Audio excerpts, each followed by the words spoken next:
rights of the rural people, and also they have given resources to defend the poor people from the capitalistic minds. They have provided the resources, but only the mistake was done by our bishops and our priests. நம்ம சாமியார்களும் நம்ம ஆயுதமார்களும் தான் இதெல்லாம் கண்டுபிடிச்சி நம்ம மக்களுக்கு கொடுக்க வேண்டிய விஷயங்களை கொடுக்காம தவறி இருக்காங்க. இது பெரிய ஒரு பாவமாக நம்ம ஒரு பெரிய sins of omission. நம்ம கடமையிலிருந்து நம்ம தவறி இருக்கோம் சொல்றதுக்கு இதை விட ஒரு பெரிய எக்ஸாம்பிள் எதுவுமே இதுதான் tangible. நம்ம சின்ன வயசுல நம்ம பங்குல இருக்கும்போது எந்த பங்கு சாமியாராவது நம்ம அப்பா அம்மா செய்யற தொழிலை பத்தி நம்ம செய்யற தொழிலை பத்தி யாராவது பேசியிருக்காங்களா? நான் கேட்கிறேன், பேசியிருக்காங்களா இல்லையா? எப்பவுமே பேசுறது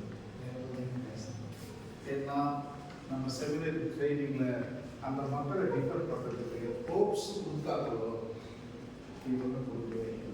என்ன சொல்லுவாங்க, அந்த ஒரு நாய் கதையை சொல்லுவாங்க, ரெக்கம் ஒரு நாய் அதுவும் சாப்பிடாது வர நாயையும் வர விடாதுன்னு சொல்லுவாங்க. அது மாதிரி தான் நம்ம காரணம்.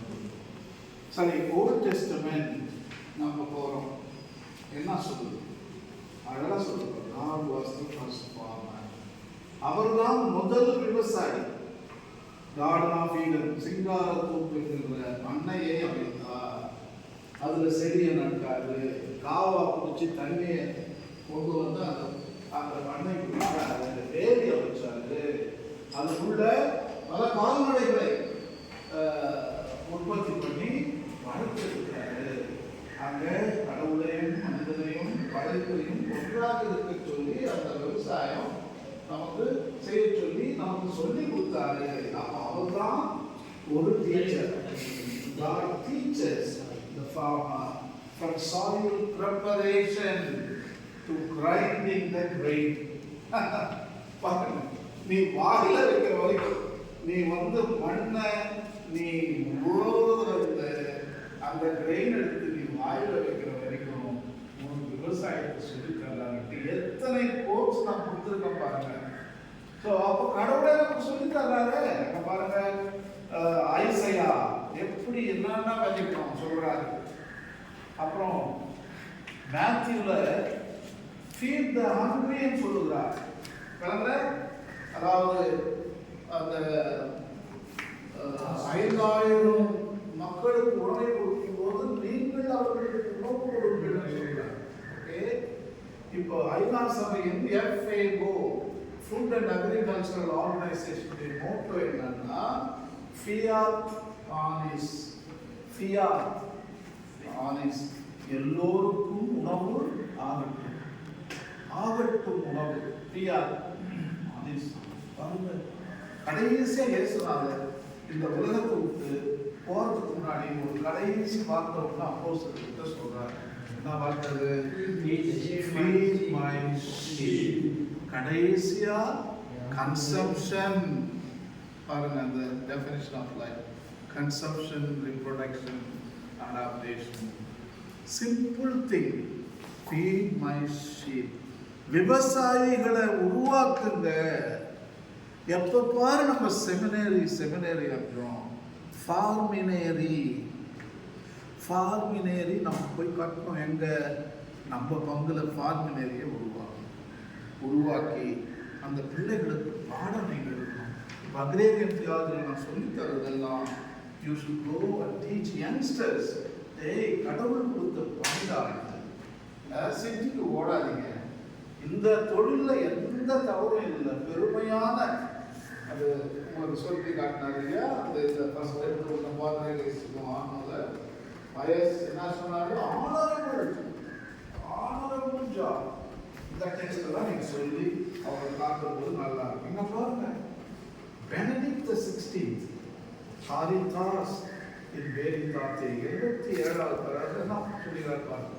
It is an ethical imperative for the universal church.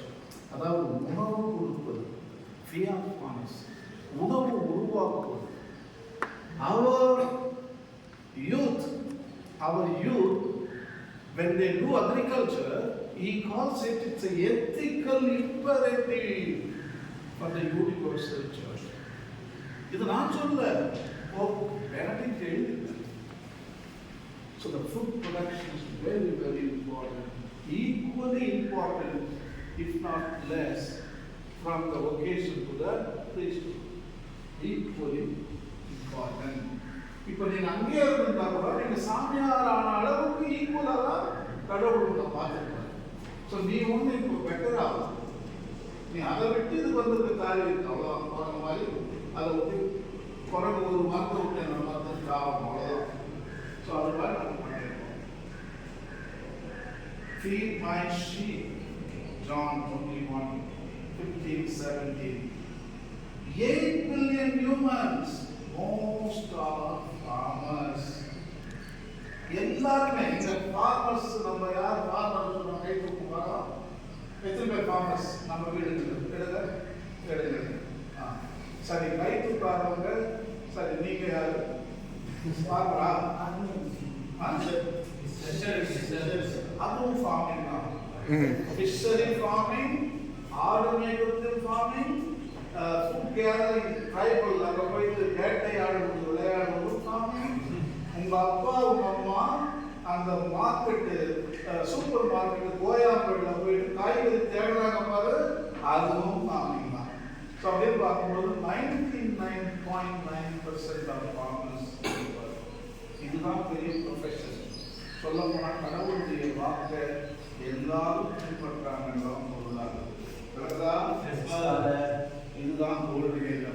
இந்த ரியலைசேஷன் நமக்கு வந்து பாருங்க. இப்ப கடவுள் தொழில் தான் எல்லாரும் சேர்த்து கொடுத்துருக்கோம். அவங்க கொடுத்த வாக்கு அதெல்லாம் செஞ்சுருக்கோம். எல்லா மக்களும் அதே தியாகத்துக்கு உகந்தவர்கள். They are worthy of a theology which is called Agrarian theology. இந்த பாருங்க, feed them, அதுதான் Agrarian theology. Benefit of faith, only mess. அதாவது Agrarian theology இல்லாத பட்சத்தில் எல்லாமே குழப்பங்களை உருவாங்க. உணவு இல்லாத போதுதான் நமக்கு அந்த குழப்பமே தெரியுது. அதுதான் பாரதியார் சொல்லுவார், தனி ஒரு மனிதனுக்கு உணவில்லையே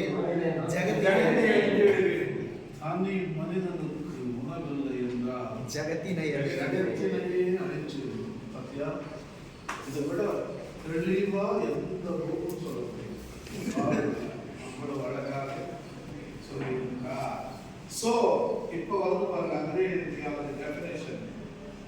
Agrarian theology includes all family-based agricultural activities based on faith and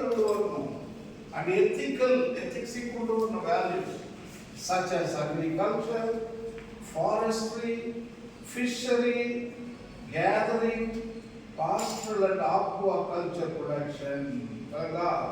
அப்படின்னு பார்க்கும்போது எல்லாமே இன்க்ளூட் தான். இது பேர் தமிழ்ல வேளாண்மை இறையியல். இப்போ நான் அந்த புஸ்தகத்தை ஒன்று எழுத போறேன். வேளாண்மை இறையியல் உங்களுக்கு டீச் பண்ணிட்டு போயிட்டு அந்த புஸ்தகத்துக்கு நான் இப்போ போகும்போது நோட் புஸ்தகம் வாங்கி போகணும். நோட் புஸ்தகம் வாங்கி கொடுங்க. அதில் பெருசாக வேணா காசு நான் தர்றேன். போயிட்டு வாங்கி எனக்கு இங்கேருந்து கொடுங்க. நான் இங்கேருந்து எடுத்துகிட்டு போனோம்னா எனக்கு நம்ம எம்எம்ஐ இதில் வந்து நான் எழுத ஆரம்பிச்சிருப்பா நான் சொல்லுவேன். S, okay. கொடுத்துருக்கீங்கன்ற பொருளும் ஆகுது. அந்த பணியை நாம் மட்டும் புஸ்தகத்தை வெளியேற்றி நிறுத்தக்கூடாது. நீங்க அடுத்த புத்தகத்தை நீங்க எழுதணும் என்ற ஒரு இன்ட்ரெஸ்டுக்காக நான் இதை சொல்ல வருது. இப்போ விளங்குதில்ல? அமெரிக்காவில் ஒரு ஃபார்மர் இருந்தார், ஜார்ஜ் வாஷிங்டன் கார்வர் அவருடைய பேரு. அவரு ஒவ்வொரு நாளும் விவசாயம் பண்ணும்போது அவர் வந்து கடலை ஃபார்மிங் பண்ணார். அதனால what the peanut was for, எதுக்கு இந்த பீனட், எதுக்கு நீ இதை பயிர் பண்ண சொன்ன, என்ன நான் உற்பத்தி பண்ணுறேன், எதுக்குன்னு எனக்கு தெரியலையே இந்த கடலை சொல்லி அவர் கேள்வி கேட்கிறார். உடனே கடவுள் சொல்லி தர்றார் அவருக்கு. பட் அது 300 வகையான பொருட்கள், உண்ணுகின்ற பொருட்களை இந்த காரணம் கண்டுபிடிச்சி அந்த அமெரிக்காவுக்கு அனுப்புறாங்க. அந்த அமெரிக்கா ஃபுல்லா அந்த பீனட் பட்டர், பீனட் கேண்டி,